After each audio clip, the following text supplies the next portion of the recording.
I thought I knew my son Marcus until the moment he slammed that crumpled paper down on my kitchen counter, his eyes cold as winter steel. $460,000. That's what the debt statement read, with his wife Brittany's name printed across the top in bold black letters. "I need the money tomorrow," he ordered, his voice cutting through 20 years of memories like a blade through silk. "And no delays," he repeated, as if I were some subordinate in his law office, rather than the woman who had sacrificed everything to raise him. I looked at my 32-year-old son, this stranger wearing my child's face, and simply said, "Okay." But in that moment, as I stared at those heartless eyes, I was already planning my escape. The silence that followed my calm response seemed to catch Marcus off guard. He had expected tears, protests, or desperate questions about how such a massive debt had accumulated. Instead, I folded the paper neatly and placed it beside my morning coffee, my hands steady despite the earthquake happening inside my chest. Let me take you back to understand how we arrived at this devastating moment. 20 years ago, when Marcus was just 12, I became a widow in the most brutal way imaginable. My husband Daniel died when scaffolding collapsed at a construction site, leaving me with a grieving child, a mortgage, and an insurance settlement that felt like blood money. The payout was substantial, $750,000. Plus, we inherited my parents' farmland in Ohio, which sold for another $400,000. I made a promise to Daniel's memory that night, kneeling beside our empty bed. Marcus would have every opportunity I could provide. No sacrifice would be too great. No dream would remain unfulfilled if I had the power to make it happen. That promise became my religion, my purpose, my entire identity for the next 2 decades. The sacrifices started small. I sold our beautiful Victorian home with the wraparound porch and flower gardens to move into a modest apartment so Marcus could attend the prestigious Riverside Academy. I worked double shifts as a hospital administrator, taking on weekend duties and holiday coverage to pay for his tutoring, sports equipment, and college preparation courses. While other women my age dated or traveled, I spent Friday nights reviewing his homework and Saturday mornings driving him to debate tournaments. When Marcus chose to attend Columbia University for his undergraduate degree, the tuition alone consumed $60,000 per year. I liquidated my retirement account, took a second mortgage on a small duplex I had purchased as an investment, and picked up consulting work on weekends. I ate peanut butter sandwiches for dinner while sending him money for meal plans and textbooks. Law school at Georgetown brought even greater financial demands. Marcus needed the best of everything: a laptop, professional clothing for internships, networking events, bar exam preparation courses. I sold my mother's jewelry, cashed in every bond and certificate of deposit, and even worked Christmas Day at the hospital to earn triple overtime pay. When he graduated summa cum laude, I felt every penny had been worth it. But the real financial drain began 8 years ago when Marcus married Brittany. She was stunning in that magazine-perfect way, with platinum blonde hair and a smile that could charm anyone into opening their wallet. Marcus was completely smitten, and I was thrilled he had found someone who made him happy. I wanted to embrace Brittany as the daughter I never had, to welcome her into our small family with open arms. Their wedding cost $75,000. Brittany had dreamed of a fairy tale ceremony at the Riverside Country Club, complete with white roses, string quartet, and designer gown. When Marcus sheepishly asked if I could help with expenses, explaining that Brittany's family had fallen on hard times, I didn't hesitate. I took out a personal loan and dipped into my emergency fund, telling myself this was an investment in their happiness. The honeymoon to Europe cost another $20,000. Then came the down payment for their house, $35,000, that I provided when their loan application needed additional funds. Each request came with Marcus's boyish smile and explanations about temporary setbacks or unexpected opportunities. Brittany's boutique venture swallowed $35,000 within 6 months. She had convinced herself that selling handmade jewelry and vintage clothing would be her path to entrepreneurial success.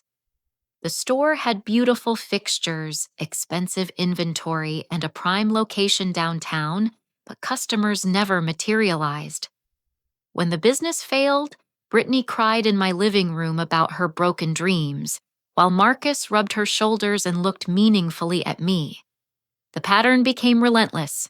Car payments when their credit was denied, credit card bills when their spending exceeded income, emergency repairs for their roof, their plumbing, their driveway, medical bills when Brittany needed cosmetic dental work, vacation expenses for trips to restore their marriage after various stressful periods.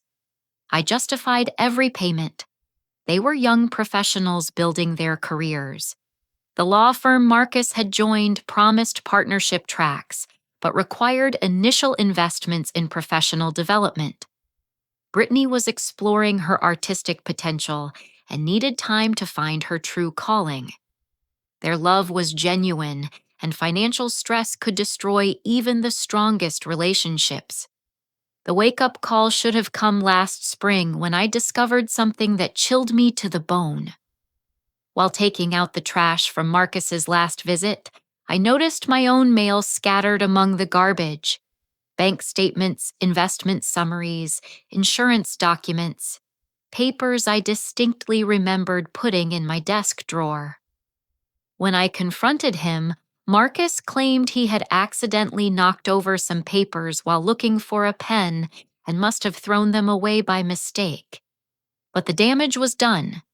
Someone had been monitoring my finances, calculating exactly how much more could be extracted from my accounts. The realization hit me like a physical blow. My own son had been treating me like a bank, to be systematized and depleted, rather than a human being who deserved respect and honesty. Standing in my kitchen that morning looking at the $460,000 debt, I finally understood the truth. I wasn't Marcus's beloved mother who had sacrificed everything for his success. I was an asset to be liquidated, a resource to be consumed completely before being discarded. The love I had poured out for 20 years had been met not with gratitude or affection, but with cold calculation and manipulation. The most heartbreaking realization was that I had enabled this transformation. My unconditional generosity had taught Marcus that my worth was measured only by my ability to solve his problems with money. I had raised a man who saw relationships as transactions and love as a currency to be spent, without regard for the giver's well-being. As Marcus waited for my response to his latest demand, I looked at this stranger who shared my late husband's eyes, but possessed none of his integrity. The boy I had treasured was gone, replaced by someone who could demand nearly $500,000, with the casual entitlement of someone ordering coffee. The grief I felt in that moment was as profound as when I lost Daniel, because I was mourning the death of a relationship I had cherished above all others. The paper Marcus had thrown on my counter felt heavier in my hands as I studied it more carefully after he left. The debt wasn't listed as credit cards or medical bills or even business loans. Instead, there were names I didn't recognize: Castellano Holdings, Northern Trust Enterprises, Diamond Creek Investment Group. These didn't sound like legitimate financial institutions, and my 20 years as a hospital administrator had taught me to spot irregularities in financial documentation. That afternoon, I drove to the library downtown and settled into one of their computer terminals. If Marcus thought his 65-year-old mother was too naive to understand modern financial research, he was about to learn otherwise. My job had required me to investigate insurance claims, verify vendor payments, and track down discrepancies in million-dollar hospital budgets. These skills were about to serve me in ways I had never imagined. The first red flag appeared within minutes.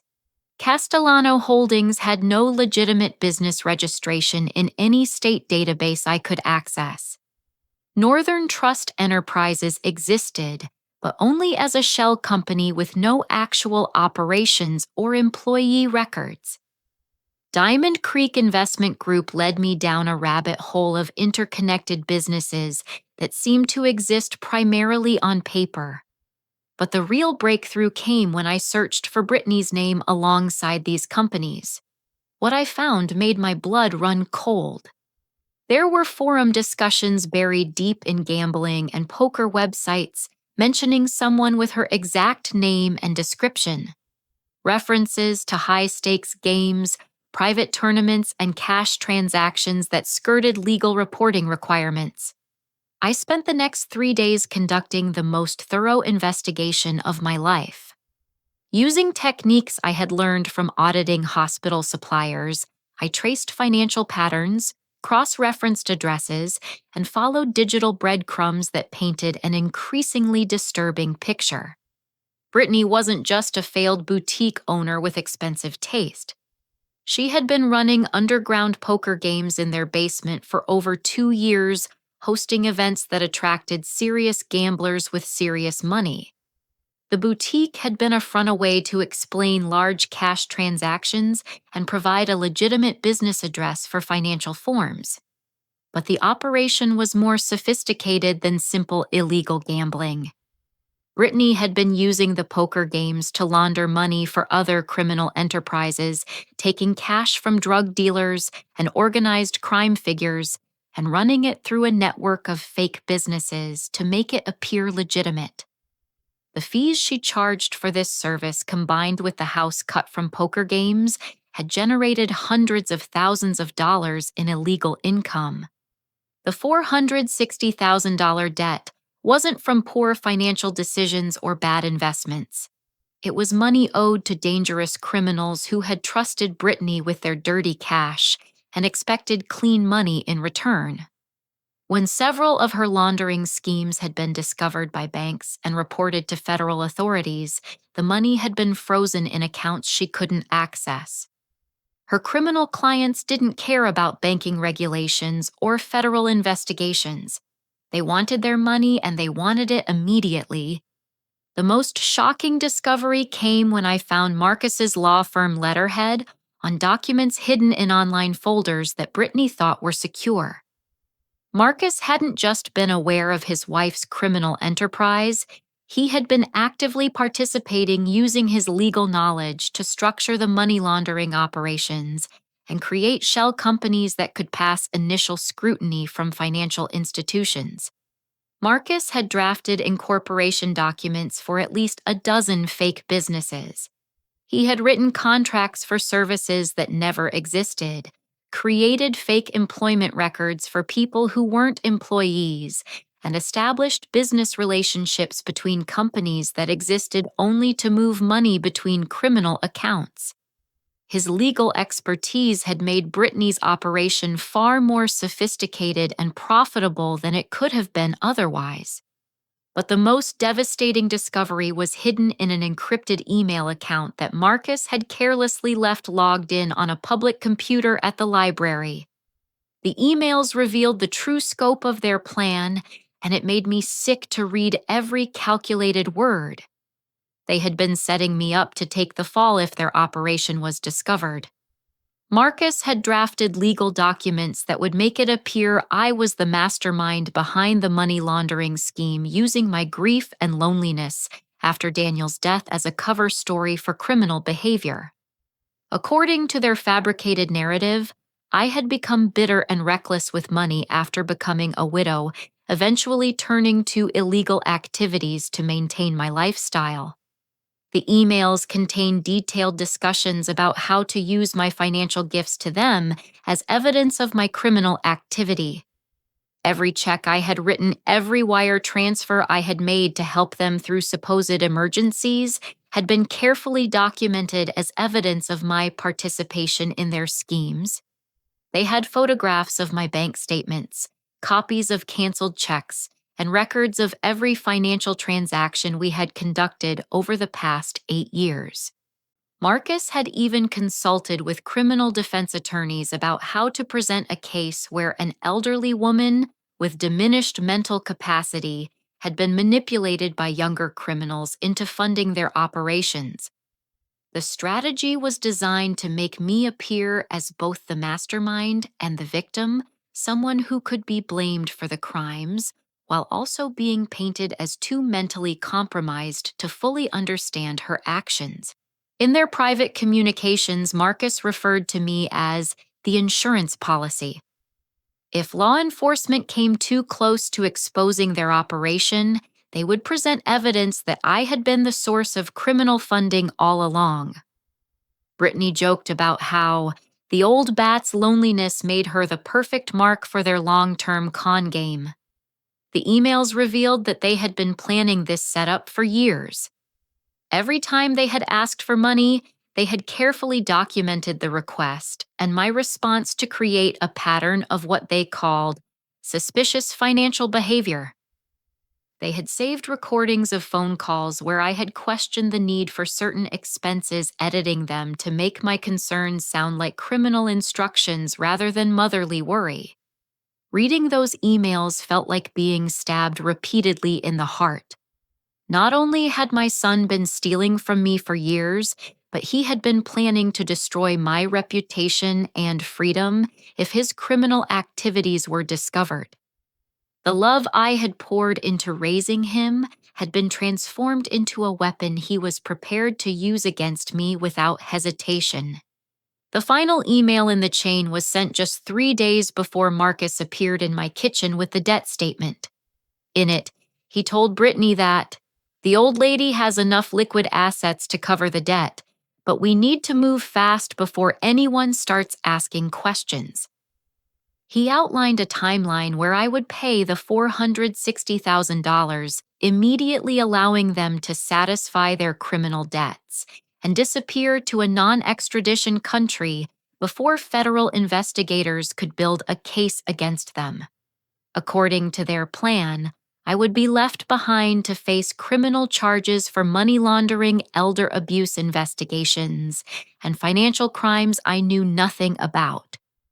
They had already transferred significant assets offshore and established new identities in countries that didn't cooperate with American law enforcement. Their plan was to let me take responsibility for their crimes while they started fresh in another country with clean names and stolen money. Sitting in that library reading the evidence of my son's betrayal, I felt something inside me break and then immediately calcify into something much stronger. The grieving mother who had sacrificed everything for her child's happiness was gone, replaced by someone who understood that love without boundaries had become a tool for exploitation and manipulation. Marcus and Brittany had made a critical error in their planning. They had assumed I was too naive, too trusting, and too emotionally dependent on our relationship to ever fight back effectively. They had treated me like a mark in their criminal enterprise, rather than recognizing that the woman who had built a successful career and managed complex financial operations might have skills they had underestimated. Looking at the evidence spread across multiple browser windows, I realized I wasn't just fighting for my money or my reputation.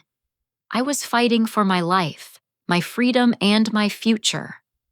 But more than that, I was fighting for every other elderly person who had been targeted by criminals who preyed on parental love and family loyalty. For the first time in 20 years, I wasn't thinking about what Marcus needed or wanted. I was thinking about what justice looked like and how I was going to deliver it with the same thoroughness and precision I had once used to build his bright future. The game had changed, and Marcus and Brittany were about to discover that their insurance policy had teeth. The woman who walked out of that library was fundamentally different from the one who had entered it 3 hours earlier. I drove home in silence, my mind working with a clarity and focus I hadn't felt in decades. 20 years of putting Marcus's needs above my own had ended the moment I read those emails detailing how he planned to destroy my life to save his own. That evening, I sat in my living room and made a list of everything I needed to do. Not the scattered emotional list of a panicked victim, but the methodical action plan of someone who understood she was in a war for her survival. My hospital administration background had taught me how to manage crises, coordinate complex operations, and document everything for legal protection. These skills were about to become my weapons. The first step was surveillance. If Marcus and Brittany were planning to frame me for their crimes, I needed to document every interaction we had going forward. I drove to an electronics store across town and purchased several small recording devices, explaining to the helpful salesman that I needed to document conversations for a family legal matter. He showed me devices that could be hidden in common household objects with battery life measured in weeks rather than hours. Installing the recording equipment felt strange at first.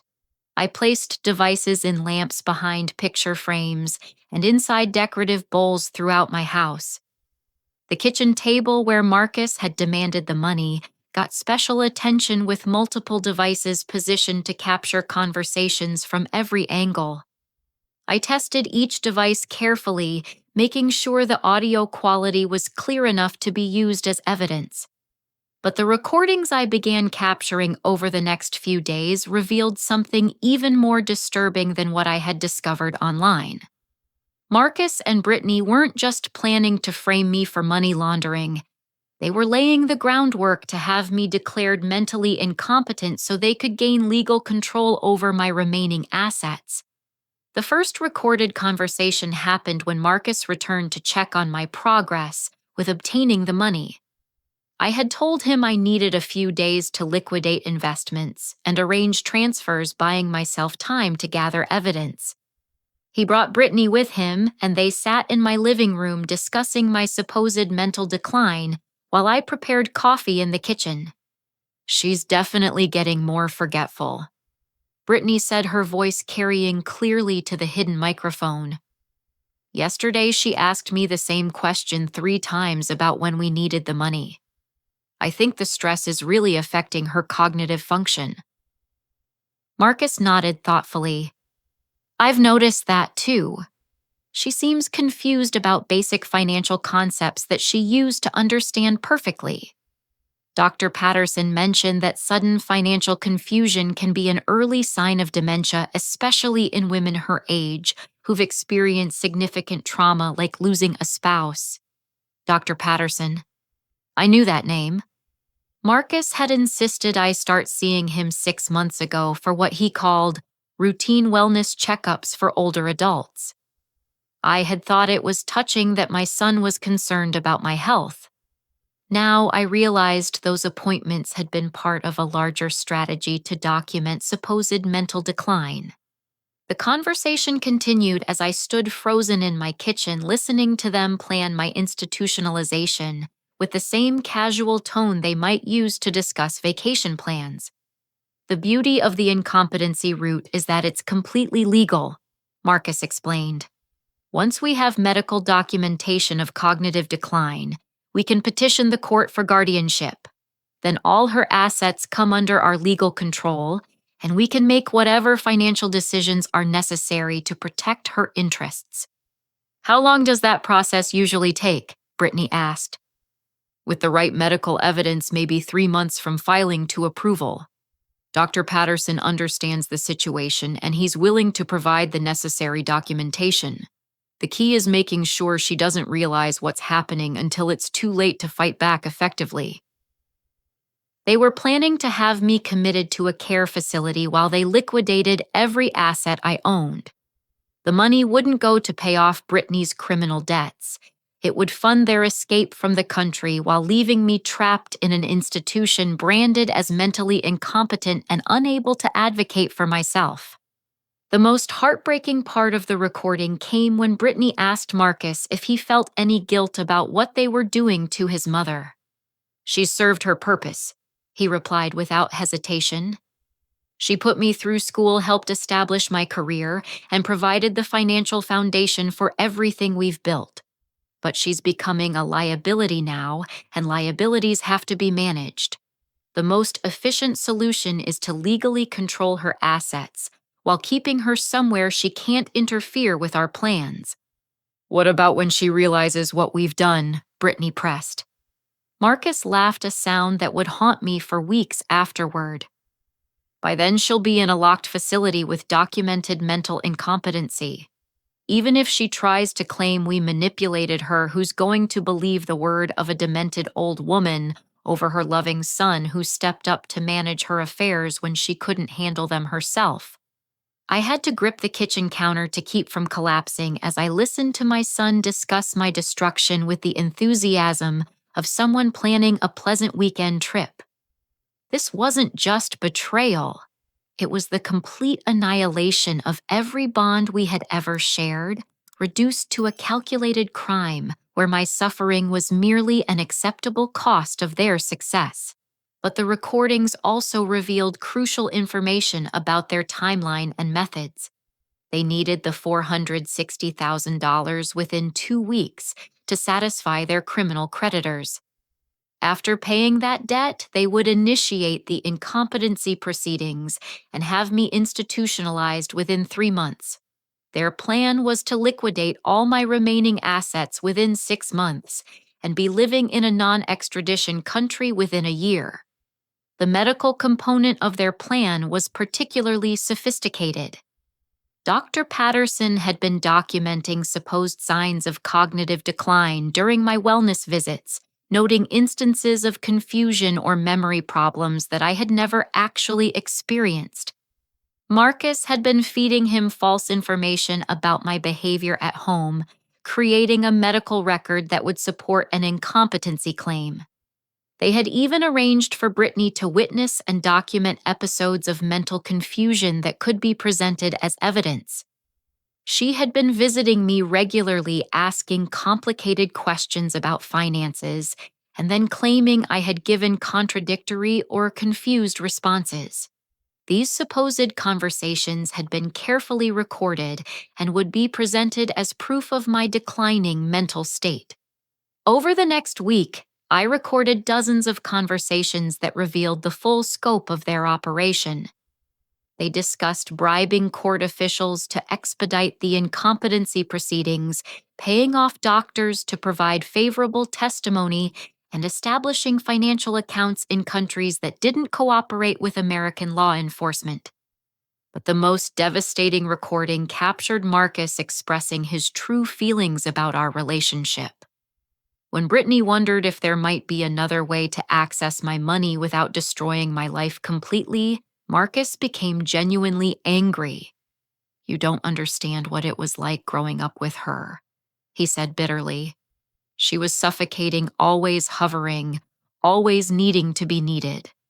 Every accomplishment I achieved came with strings attached, emotional obligations that never ended. She didn't raise a son. She created a debt that she expected me to pay for the rest of my life. But she did sacrifice a lot for your education and career," Brittany pointed out. "She made investments that she expected to pay dividends forever," Marcus replied coldly. "The only difference between her and any other investor is that she used emotional manipulation instead of legal contracts. Well, now she's going to learn what happens when investments don't perform as expected." Listening to those words, I finally understood that the son I had loved and sacrificed for had never actually existed. The boy I remembered, the young man I had been proud of, the adult I had continued to support, had been a carefully crafted performance designed to extract maximum value from my emotional attachment and financial resources. The grief I felt was profound, but it was also liberating. I was no longer fighting to save a relationship that had been alive from the beginning. I was fighting to protect myself from predators who happened to share my last name and my history. That night, I began making plans of my own. If Marcus and Brittany thought they were dealing with a confused, isolated old woman who could be easily manipulated and discarded, they were about to discover their fundamental miscalculation. The woman who had managed multi-million-dollar hospital budgets, negotiated with insurance companies, and overseen complex medical operations was about to apply those skills to the most important project of her life: total victory over the people who had betrayed her trust and love. The transformation was complete. I was no longer Marcus's mother in any meaningful sense. I was his opponent in a battle he didn't even realize had begun, and I intended to win so decisively that he would spend the rest of his life regretting the day he decided to treat my love as a weapon to be used against me. Maintaining the facade of the trusting, concerned mother became the performance of my lifetime. Every morning, I practiced expressions of worry and confusion in my bathroom mirror, perfecting the look of someone whose mental faculties were beginning to decline.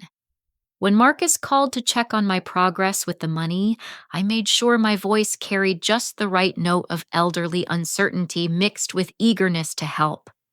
"I've been talking to my financial advisor about liquidating some investments," I told him during one of these calls while simultaneously researching FBI field offices online. "But there are so many complicated forms and tax implications. Sometimes I get confused about which papers I've already signed." "Don't worry about the details, Mom," Marcus replied with fake patience. "Just focus on getting the money transferred as quickly as possible. Time is really important here." What Marcus didn't know was that I had been using my supposed confusion to ask very specific questions that revealed more about their operation. When I called Brittany pretending to be worried about the debt, she had accidentally revealed the names of additional criminal associates and the locations where money had been laundered. "I just feel so terrible that you've gotten involved with people like Vincent Castellano," I said during one conversation, throwing out one of the names from the debt statement to see her reaction. Brittany's sharp intake of breath told me everything I needed to know. "How do you know that name?" she asked quickly. "Marcus mentioned him when he was explaining the debt." I lied smoothly. "Isn't he the one who owns those businesses downtown?" No, Brittany said hastily. "Vincent isn't someone you need to worry about. He's just a business partner who's been very patient about repayment terms." But her nervous energy during the rest of that conversation revealed that Vincent Castellano was far more dangerous than a patient business partner. Later research confirmed that he was a known associate of organized crime families with a reputation for violent debt collection. The real breakthrough came when I decided to investigate the other victims Marcus and Brittany might have targeted. Using the research skills I had developed at the hospital, I began looking for patterns in local news reports, court filings, and public records that might reveal other elderly people who had been defrauded by similar schemes. The pattern became clear within days.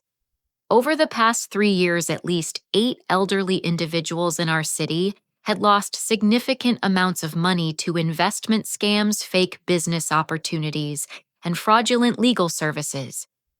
The victims ranged in age from 68 to 84, and they had lost amounts ranging from $50,000 to over $200,000 each. I started reaching out to these victims, introducing myself as someone who might have been targeted by similar scams. The stories I heard were heartbreaking and infuriating, but they also revealed the sophisticated nature of Marcus and Brittany's criminal enterprise. Margaret Sanderson, a 78-year-old retired teacher, had lost her entire retirement savings to what she thought was a legitimate investment in Marcus's law firm expansion. Marcus had approached her at her husband's funeral, offering legal services for the estate, and then gradually convincing her to invest in his growing practice. The investment documents looked official, the promises seemed reasonable, and Marcus's professional demeanor had convinced her that her money was secure. "He was so kind during such a difficult time," Margaret told me over coffee at a diner downtown. "He helped me understand all the legal paperwork after Harold passed, and he never charged me for the initial consultation. When he mentioned that investing in his firm could provide steady income during my retirement, it seemed like a perfect solution. The money Margaret had invested had disappeared into the same network of shell companies I had discovered in my research. When she tried to contact Marcus about her returns, he had become increasingly difficult to reach, eventually telling her that market conditions had affected the investment and she needed to be patient for returns. Harold Brennan, an 82-year-old Air Force veteran, had been convinced to mortgage his paid-off house to fund what Brittany described as a can't-miss opportunity in the vintage collectibles market. She had spent months building a relationship with him, visiting regularly and listening to his war stories while gradually steering conversations toward his financial security. She seemed like such a sweet girl, Harold explained when I visited him at his small apartment. She was interested in my military service, always asking questions about my experiences overseas. When she mentioned that her business was expanding and she needed investors, it felt like I was helping someone who genuinely cared about my stories. The collectibles business had never existed beyond fake websites and forged documentation. When Harold's house was foreclosed after he couldn't make the mortgage payments, Brittany had disappeared, completely refusing to return his calls or respond to his letters. But the most shocking discovery came when I contacted Dorothy Palmer, a 71-year-old widow who had lost over $150,000 in what she thought was a medical research investment. Dorothy had been approached by Marcus after her husband died from Alzheimer's disease, and he had convinced her to invest in research that would help find cures for memory-related diseases. I thought I was helping prevent other families from going through what we experienced with Robert's illness. Dorothy said, tears streaming down her face as she showed me the fraudulent investment documents. Marcus explained how my contribution would fund research that could save lives and help families avoid the suffering we had endured. The medical research investment had been particularly cruel because it exploited Dorothy's grief and her desire to create meaning from her husband's death. The fake research foundation had professional-looking materials, convincing testimonials from supposed doctors, and detailed explanations of how the money would be used to fund legitimate scientific research. What made these discoveries even more infuriating was the realization that Marcus and Brittany had been specifically targeting people who were isolated by grief and loss. They attended funerals, estate sales, and memorial services to identify potential victims who might be vulnerable to manipulation during periods of emotional distress. But Dorothy also provided me with information that changed everything about my understanding of the situation. During one of her conversations with Marcus about her investment, she had mentioned concerns about the legitimacy of the research foundation. Marcus had become angry and defensive, threatening to sue her for defamation if she spread negative information about his business operations. That's when I realized something was wrong, Dorothy explained. A legitimate businessman wouldn't threaten legal action against someone asking reasonable questions about their investment. I started researching the foundation myself and discovered it didn't exist beyond the paperwork Marcus had shown me. Dorothy had contacted local law enforcement about her concerns, but the police had told her that investment fraud was primarily a federal matter, and she should contact the FBI if she wanted to file a complaint. She had been too intimidated by the complexity of federal law enforcement to pursue the matter further, but her initial report had created a paper trail that was about to become very important. When I called the FBI field office and asked to speak with someone about elder fraud, I was connected with Agent Patricia Torres, a specialist in financial crimes targeting senior citizens. Agent Torres listened carefully to my story and then asked me to come in for a formal interview. "Mrs. Harrison," she said when I arrived at her office the next day, You're not the first person to contact us about suspicious investment opportunities involving someone named Marcus Harrison. We've been building a case file on these activities for several months. The relief I felt in that moment was overwhelming. I wasn't alone in this fight, and I wasn't crazy for suspecting that something much larger was happening. Agent Torres explained that the FBI had been tracking a pattern of elder fraud in our region, but they had been lacking the kind of insider information that could help them build a prosecutable case. The problem with these types of crimes is that the victims often don't realize they've been defrauded until it's too late to gather evidence, Agent Torres explained. The perpetrators are usually careful to maintain plausible cover stories and keep their victims isolated from each other. But you're in a unique position to help us document their methods and gather evidence while the crimes are still in progress. Agent Torres outlined a plan where I would continue to play the role of the trusting mother while wearing recording equipment provided by the FBI. Every conversation with Marcus and Brittany would be documented, creating an evidence trail that could be used to prosecute not just their crimes against me, but their entire network of fraud targeting elderly victims. We're particularly interested in the money laundering aspect of their operation, Agent Torres said. If we can prove they've been washing money for organized crime figures, the charges become much more serious and the sentences much longer. The plan required me to maintain my performance for several more weeks, while the FBI gathered additional evidence and coordinated with other law enforcement agencies. I would continue to appear cooperative with Marcus's demands while secretly documenting every aspect of their criminal enterprise. The most important thing is that you don't let them suspect anything has changed, Agent Torres warned. If they realize you're aware of their true intentions, they might accelerate their timeline or simply disappear with whatever money they can access quickly. Walking out of that FBI office, I felt a sense of purpose and power that I hadn't experienced in decades. I wasn't just protecting myself anymore. I was helping to bring down a criminal organization that had been preying on grieving lonely people who deserved protection rather than exploitation. That evening, when Marcus called to check on my progress with the money I gave the performance of my lifetime. I've been working with the bank to liquidate my retirement accounts. I told him, my voice carrying just the right note of elderly confusion. But there are so many forms to sign, and sometimes I forget which papers I've already completed. The banker has been very patient with me, but I think he's getting frustrated with how long this is taking. Don't worry about the banker's feelings, Mom, Marcus replied impatiently. Just focus on getting the money available as soon as possible. Every day we delay makes the situation more complicated. What Marcus couldn't know was that every word of that conversation was being recorded by FBI equipment, and every expression of impatience and manipulation was building the case that would eventually destroy him.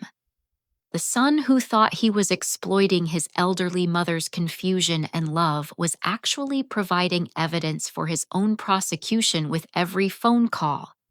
The next phase of our operation would require perfect timing and flawless execution. But for the first time since this nightmare began, I felt confident that justice would be served and that other potential victims would be protected from the predators who had been masquerading as my loving family. The morning Marcus came for the money, I was ready in ways he couldn't have imagined. I had been awake since 4 a.m, making final preparations for what would be the most important day of my life. The envelope sitting on my kitchen table looked innocuous enough, but it contained the evidence that would destroy everything Marcus and Brittany had built on lies and stolen money. Marcus arrived exactly on time, accompanied by Brittany and a man I didn't recognize who waited in their car. His presence confirmed Agent Torres's warning that criminal associates might be involved in collecting the debt, making the situation more dangerous than a simple family financial dispute. "Do you have everything ready?" Marcus asked without any greeting or pleasantries. His eyes were cold and focused, scanning my kitchen for signs that something might be wrong. Yes, sweetheart, I replied with the perfect mixture of maternal affection and elderly uncertainty that I had been practicing for weeks. I've arranged everything with the bank just like you asked. The money will be available this afternoon. This afternoon isn't good enough, Brittany interjected sharply. We need access to the funds immediately. Can't you just write a check or do a wire transfer? I wish I could, dear, I said apologetically, but the bank manager explained that transfers of this size require special clearance procedures. Something about federal reporting requirements for large transactions. I don't really understand all the technical details, but they assured me everything would be ready by 3 o'clock. Marcus and Brittany exchanged glances that I pretended not to notice. They were clearly frustrated by the delay, but they also couldn't afford to push too hard and risk making me suspicious of their urgency. All right, Marcus said finally. We'll come back at 3 to pick up the money. Make sure you have everything ready to transfer immediately. Of course, I agreed. I would never let you down when you really need help. After they left, I spent the next few hours completing my preparations. Agent Torres had positioned FBI surveillance teams around the neighborhood, but they were maintaining distance to avoid alerting Marcus and Brittany that law enforcement was involved. The recording equipment hidden throughout my house was functioning perfectly, and backup devices were in place in case something went wrong with the primary systems. At noon, I placed 2 suitcases in the trunk of my car and drove to a hotel near the airport where Agent Torres was waiting. The plan was for me to be safely away from the house when Marcus and Brittany discovered the envelope, both to protect me from their reaction and to ensure that any threats or admissions they made would be recorded without my presence influencing their behavior. The envelope I left on the kitchen table contained documents that would shatter their world completely. The first item was a complete transcript of every recorded conversation they had made in my house over the past 3 weeks, including their discussions about having me declared mentally incompetent and their plans to frame me for their money laundering operations. The second section contained financial evidence documenting their criminal enterprise bank records, wire transfer receipts, incorporation documents for shell companies, and communications with criminal associates. I had spent weeks gathering this information with Agent Torres's guidance, creating a comprehensive picture of their fraud network that would be impossible to deny or explain away. But the most devastating document was a legal paper that Marcus, in all his arrogance and supposed intelligence, had never anticipated. 3 weeks earlier, I had petitioned the court to legally terminate my parental relationship with Marcus through a rarely used process designed to protect elderly parents from adult children who commit financial crimes against them. The legal termination meant that Marcus was no longer my son in any legal sense.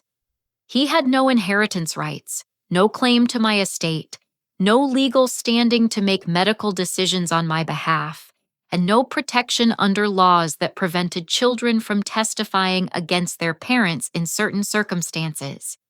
I had literally divorced myself from my son, cutting every legal tie that bound us together. The final item in the envelope was a personal letter that I had written during the sleepless nights, when I was processing the full extent of their betrayal. In it, I explained exactly what I had discovered about their criminal activities and how their plan to destroy my life had failed completely. Marcus, the letter began, by the time you read this, you will understand that the elderly mother you thought you could manipulate and discard has been documenting your crimes for weeks. Every conversation you had in this house was recorded. Every financial transaction you thought was hidden has been traced. Every lie you told has been exposed. The letter continued. You made the mistake of assuming that love means blindness and that sacrifice means stupidity. You confused my generosity with weakness and my trust with ignorance. But most importantly, you forgot that the woman who raised you and built a successful career might have skills you never bothered to understand or respect. I went on to explain that federal agents were already building a case against him and Brittany for elder fraud, money laundering, and conspiracy. The evidence I had gathered would be used to prosecute not just their crimes against me, but their entire network of fraud targeting elderly victims throughout the region. The $460,000 you demanded will never be paid, the letter concluded. Instead, every asset I own has been transferred to a charitable trust dedicated to helping elderly fraud victims rebuild their lives. You will receive nothing from me except the consequences of your choices and the justice you have earned through your actions. At exactly 3 o'clock, I was sitting in Agent Torres's surveillance van 2 blocks away when Marcus and Brittany returned to my house.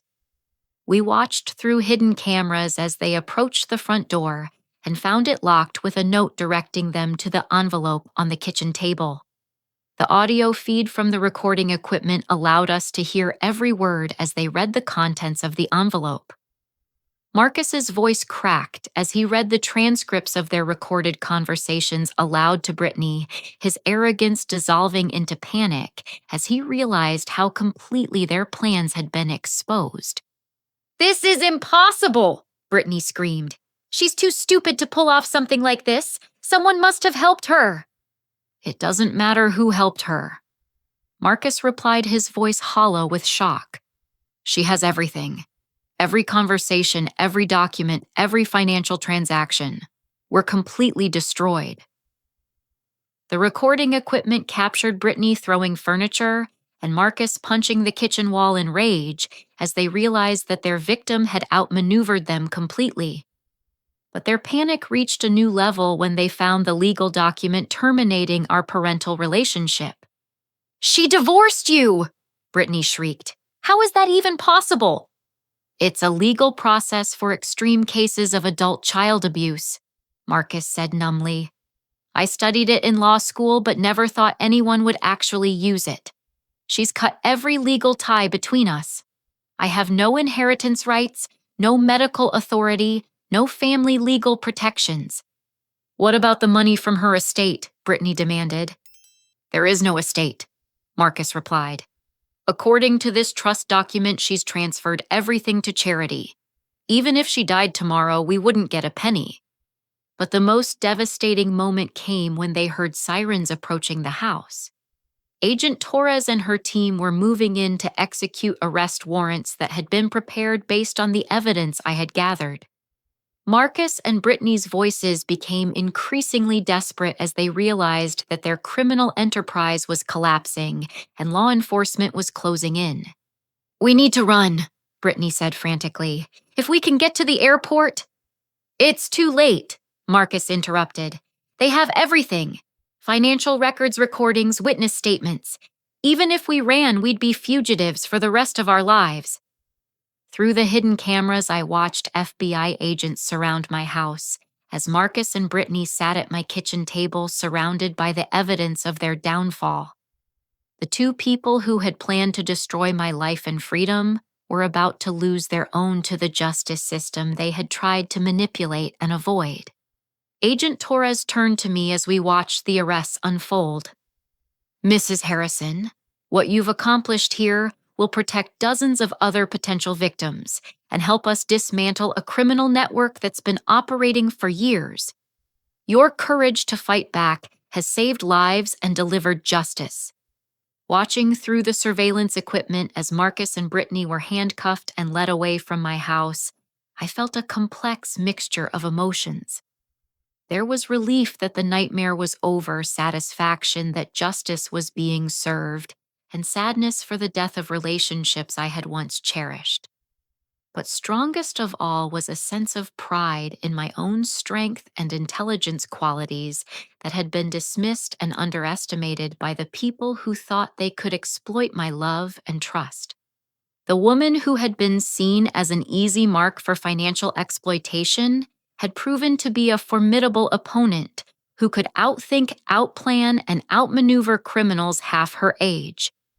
The mother, who had been targeted for her supposed weakness, had demonstrated strength that would protect other vulnerable people from similar predators.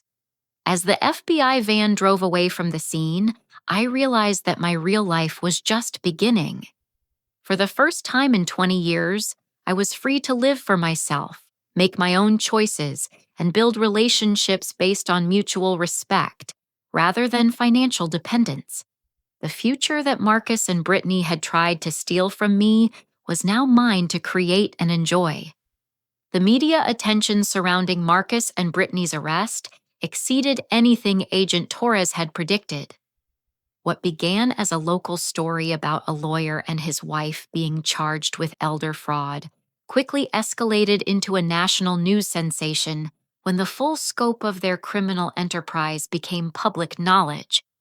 The initial charges were staggering: conspiracy to commit elder fraud, money laundering, racketeering, embezzlement from client trust funds, and operating an illegal gambling enterprise. But as the FBI investigation deepened and more victims came forward, the list of charges grew to include tax evasion, wire fraud, identity theft, and conspiracy to commit forced institutionalization of elderly victims. The local newspaper ran a front-page story with the headline, "Lawyer and Wife Accused of Targeting Elderly Victims in Multi-Million-Dollar Fraud Scheme." The article detailed how Marcus had used his law practice to identify and target elderly clients, while Brittany operated money laundering operations disguised as legitimate businesses. The story included interviews with several victims, including Margaret, Harold, and Dorothy, whose courage in speaking publicly helped other victims find the strength to come forward. But the story took on national significance when federal investigators revealed that Marcus and Brittany's operation was connected to organized crime families in 3 different states. The money laundering component of their enterprise had been washing funds for drug trafficking, illegal gambling, and other criminal activities across multiple jurisdictions. The criminal associates who had been pressuring them for the $460,000 were arrested in a coordinated federal operation that dismantled an entire network of illegal gambling operations and money laundering schemes. Vincent Castellano, whose name had appeared on the debt statement Marcus showed me, was revealed to be a lieutenant in a crime family that had been under federal investigation for over 2 years. The most shocking revelation came when prosecutors disclosed that Marcus and Brittany had been planning to expand their operation nationally, targeting elderly individuals in retirement communities across multiple states. They had developed a sophisticated system for identifying wealthy, isolated seniors and had been recruiting other young professionals to help implement their fraud schemes in different cities. The prosecution's case was strengthened immeasurably by the recordings I had gathered and the financial evidence Agent Torres had helped me compile. The audio of Marcus discussing his plans to have me declared mentally incompetent became a key piece of evidence that demonstrated the calculated cruelty of their crimes. But the most damaging evidence from a public relations standpoint was the recording of Marcus saying he had never loved his mother and describing me as a walking ATM that raised him. When that audio was played during the court proceedings, it created a media firestorm that made Marcus and Brittany the most despised criminal defendants in recent memory. Social media amplified the story beyond anything traditional news coverage could have achieved. The hashtag #JusticeForElise began trending when videos of the court proceedings were shared online, and Marcus's cold description of his relationship with his mother became a symbol of everything wrong with entitled, manipulative criminals who prey on family relationships. The public reaction was swift and merciless. Marcus's law firm immediately terminated his employment and launched their own investigation into whether client funds had been stolen to support his criminal activities. Brittany's remaining family members publicly disowned her, with her own sister giving an interview where she described years of suspicious behavior and financial manipulation. Their apartment complex evicted them within a week of their arrest, citing the criminal charges and the safety concerns raised by having suspected associates of organized crime living in the building. Their bank accounts were frozen, their assets were seized, and they were forced to rely on overworked public defenders who were handling dozens of cases simultaneously. The legal proceedings revealed additional victims who had been too embarrassed or intimidated to come forward initially. A total of 17 elderly individuals had lost over $3 million to Marcus and Brittany's various fraud schemes over a period of 4 years. The victims ranged in age from 65 to 89, and many had lost their life savings to investment scams and fake business opportunities. But the prosecution had saved the most devastating evidence for last.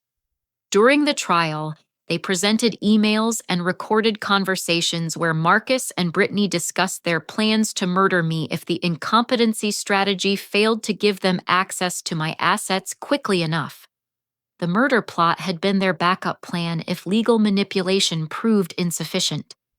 They had researched untraceable poisons and staged accident scenarios that would allow them to inherit my estate while appearing to be grieving family members who had lost a beloved mother to tragic circumstances.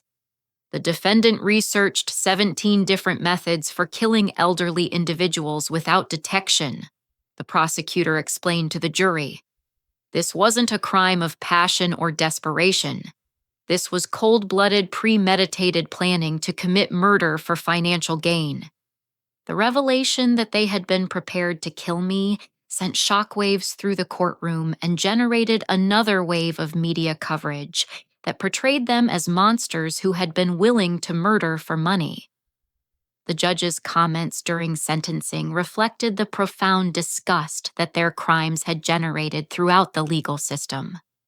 In 40 years on the bench, Judge Patricia Williams said during the sentencing hearing, "I have never encountered defendants who demonstrated such complete disregard for human dignity and family relationships. The level of planning and manipulation involved in these crimes represents a degree of evil that demands the harshest possible punishment." Marcus was sentenced to 25 years in federal prison for his role as the primary organizer of the fraud network. The judge specifically noted that his legal education and professional status made his crimes more serious, as he had used his knowledge of the legal system to exploit vulnerable victims more effectively. Brittany received 18 years for money laundering, fraud, and conspiracy. The judge's comments during her sentencing focused on her role in targeting victims through emotional manipulation and her willingness to exploit grief and loneliness for financial gain. But the sentences were only part of the justice they faced. The civil lawsuits filed by their victims resulted in judgments totaling over $4 million, ensuring that any money they might earn or inherit in the future would go toward compensating the people whose lives they had destroyed. The professional consequences were equally devastating. Marcus was disbarred and will never be able to practice law again. The State Bar Association's investigation revealed that he had been stealing from client trust funds for over 3 years, using the money to fund his lifestyle and criminal operations. Brittany's business licenses were revoked, and she was banned from holding corporate officer positions in any company. The financial regulator's investigation revealed that she had been operating illegal financial services without proper licensing or oversight, putting multiple institutions at risk of federal penalties. The media coverage continued even after their sentencing as investigative journalists uncovered additional details about their criminal enterprise and its connections to organized crime. Documentary filmmakers began developing projects about the case, focusing on how elderly individuals could protect themselves from similar fraud schemes. But perhaps the most satisfying form of justice was the complete destruction of their reputations and social standing. Marcus, who had been proud of his professional status and community standing, became a national symbol of family betrayal and greed. Brittany, who had valued her appearance and social connections above all else, became known as one of the most despised criminals in recent memory. Their former friends and associates publicly distanced themselves from the couple, with several giving interviews about warning signs they claimed to have noticed but ignored. The social circle they had worked so hard to impress abandoned them completely, leaving them isolated and despised even within the prison system where they would spend the next 2 decades. Watching the news coverage of their sentencing from my new home on the coast, I felt a profound sense of closure and satisfaction. The people who had planned to destroy my life, steal my assets, and possibly murder me for convenience had lost everything they valued: their freedom, their reputations, their relationships, and any hope of future prosperity. But more importantly, their convictions had created a legal precedent that would protect other elderly individuals from similar crimes. The case had resulted in new federal guidelines for investigating elder fraud and had inspired legislative proposals to strengthen penalties for crimes targeting senior citizens. The justice system had worked exactly as it should, delivering consequences that matched the severity of their crimes and providing protection for the vulnerable population they had been exploiting. Marcus and Brittany would spend the best years of their remaining lives in federal prison, while their victims had the satisfaction of knowing that justice had been served completely and publicly.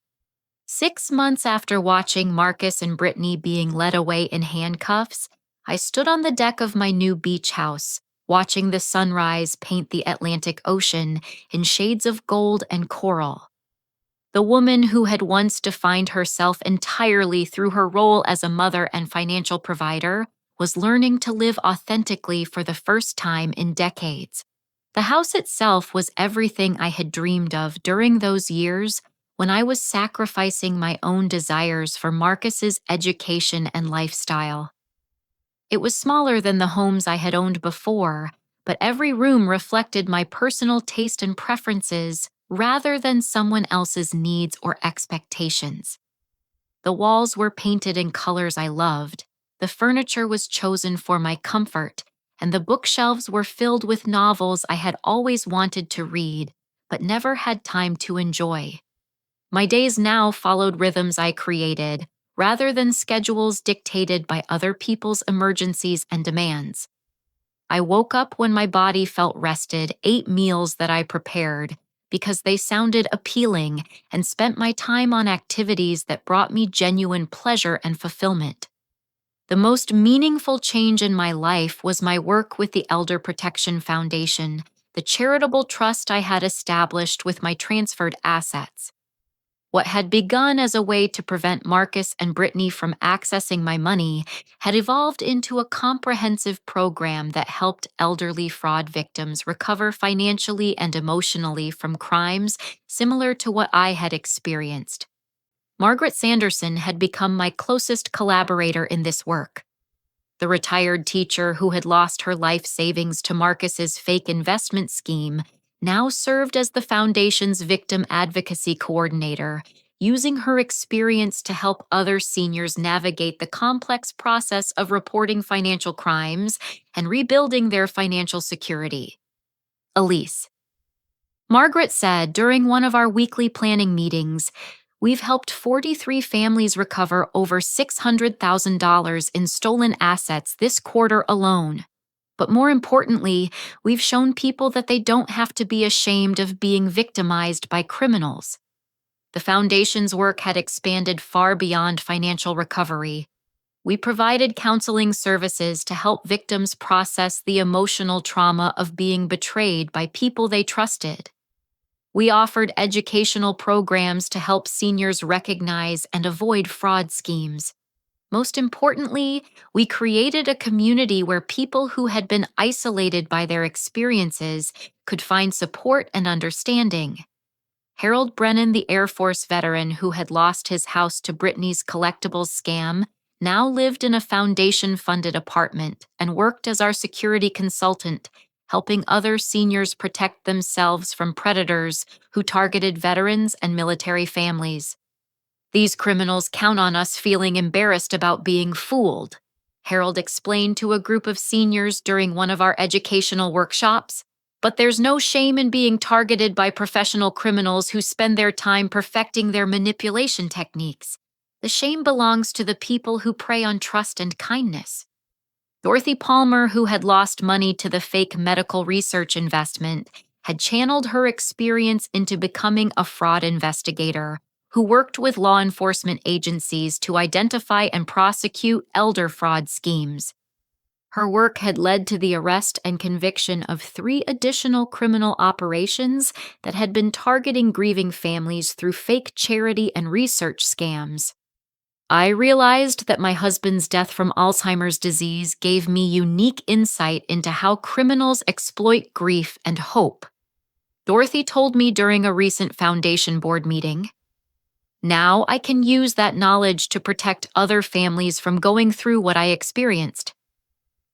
The foundation had also funded research into the psychological tactics used by elder fraud criminals working with universities and law enforcement agencies to develop better prevention strategies. The academic papers published from this research had become required reading in social work programs and law enforcement training academies across the country. But perhaps the most satisfying aspect of my new life was the relationships I had built with people who valued me for who I was, rather than what I could provide financially. My neighbor Sarah, a retired librarian who shared my love of mystery novels, had become a dear friend who introduced me to book clubs and hiking groups, where I met other women who were exploring new phases of their lives. Agent Patricia Torres had become more than just a professional contact. She was someone I considered a true friend who had supported me through the most difficult period of my life. We met for coffee regularly, and she often consulted with me about other elder fraud cases where my experience might provide valuable insight. "You've become our secret weapon in fighting these crimes," Patricia told me during one of our conversations. "The perpetrators always assume that elderly victims will be too confused or ashamed to fight back effectively. But you've shown that underestimating seniors is a serious mistake that can lead to their complete downfall." My testimony before Congress about elder fraud had led to new federal legislation that increased penalties for crimes targeting seniors and provided additional funding for investigation and victim support services. The law was informally known as Elise's Law, though I had requested that it be named after all elder fraud victims rather than highlighting my individual experience. Speaking before the congressional committee had been intimidating at first, but I quickly realized that my story had the power to create real change that would protect other vulnerable seniors from similar crimes. Honorable representatives, I had told the committee, elder fraud isn't just about money. It's about the deliberate destruction of trust, dignity, and security during the years when people deserve to feel safe and respected. When we fail to protect seniors from these crimes, we send a message that their lives and well-being have less value than the money stolen from them. The personal growth I had experienced over these months was perhaps more valuable than any financial security I had ever achieved. For the first time in my adult life, I was making decisions based on my own interests and values, rather than someone else's needs and expectations. I had started taking art classes, discovering a talent for watercolor painting that brought me hours of peaceful satisfaction. My paintings weren't museum quality, but they were mine created for the simple joy of capturing beautiful moments and sharing them with friends who appreciated the effort and emotion behind each brushstroke. Travel had become another source of joy and discovery. I had visited Italy, walked through gardens in England, and explored museums in France, doing all the things I had dreamed of during those years when every dollar was being saved for Marcus's education or diverted to his latest crisis. But the most profound change was in how I understood love and relationships. The unconditional giving that I had once thought was the highest form of love had actually been a form of enabling that prevented healthy boundaries and mutual respect from developing. My new friendships were built on reciprocity and genuine care rather than financial dependence or crisis management. When Sarah helped me plant flowers in my garden, I cooked dinner for her book club. When Patricia needed someone to talk through a difficult case, I listened and offered support. When Margaret felt overwhelmed by foundation work, I stepped in to share the load. These relationships felt authentic in ways that my relationship with Marcus never had because they were based on mutual choice rather than obligation or manipulation. The letters I received from other elder fraud victims who had found courage through my story were among my most treasured possessions. These messages came from across the country from seniors who had escaped abusive situations, reported financial crimes, or simply found the strength to establish boundaries with family members who were taking advantage of them. Dear Mrs. Harrison, read one letter that particularly moved me. I saw your story on the news and realized that my grandson has been stealing from me for 3 years.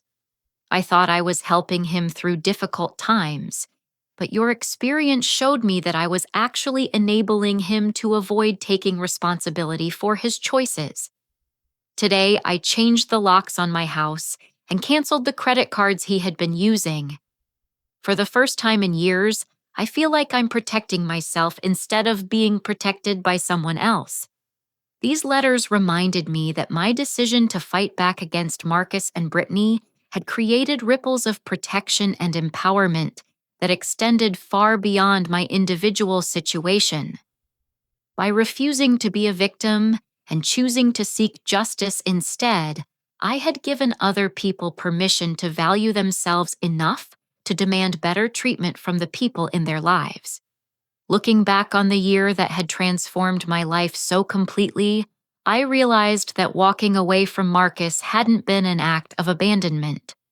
It had been the ultimate expression of self-respect and the beginning of authentic living. I had learned that love without boundaries becomes exploitation, that sacrifice without appreciation becomes a form of slavery, and that family relationships built on financial dependence rather than mutual respect are fundamentally toxic. The woman who now stood on this deck watching the ocean had survived the destruction of everything she thought she valued most, only to discover that her real strength, intelligence, and worth had been there all along, waiting to be recognized and celebrated. I had spent 20 years defining myself as Marcus's mother, but I was finally free to discover who Elise really was when she lived for herself. The future stretched ahead with possibilities I had never allowed myself to consider during my years of maternal sacrifice and financial enabling. I could travel anywhere, learn anything, try new experiences, build new relationships, and make choices based on what brought me joy rather than what someone else needed from me. Standing there in the morning light, I felt grateful for every difficult lesson that had led me to this moment of freedom and self-discovery. Marcus and Brittany had tried to steal my money, my dignity, and my future, but instead, they had inadvertently given me the greatest gift possible, the chance to save myself and create a life built on my own terms and values. I thought about the question that Agent Torres had asked me during one of our recent conversations. If you could go back and change what happened, would you? At the time, I had said I would prevent Marcus from becoming the person who could betray his mother so completely. But now, watching the sunrise over my new life, I realized my answer had changed. I wouldn't change anything because the pain and betrayal had been necessary catalysts for discovering my own strength and creating authentic relationships based on mutual respect rather than financial dependence. The woman who had been seen as an easy mark for criminal exploitation had proven to be a formidable opponent who could protect not only herself, but dozens of other vulnerable people. The mother who had been dismissed as old and confused had demonstrated wisdom and strategic thinking that had dismantled a criminal enterprise and sent its operators to federal prison. Most importantly, the person who had spent decades living for someone else had finally learned to live for herself, creating a future filled with genuine relationships, meaningful work, and personal fulfillment that no one could steal or destroy. As I prepared to start another day of this new life, I realized that true victory wasn't just about delivering justice to the people who had wronged me. It was about refusing to let their betrayal define my future and choosing instead to build something beautiful from the ashes of their destruction. I want to ask you something important. Have you ever found yourself giving so much to family members that you lost sight of your own needs and boundaries?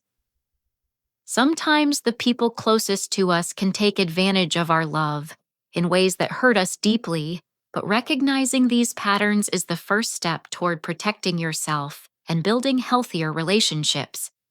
Thank you for staying with me through this difficult but ultimately hopeful journey.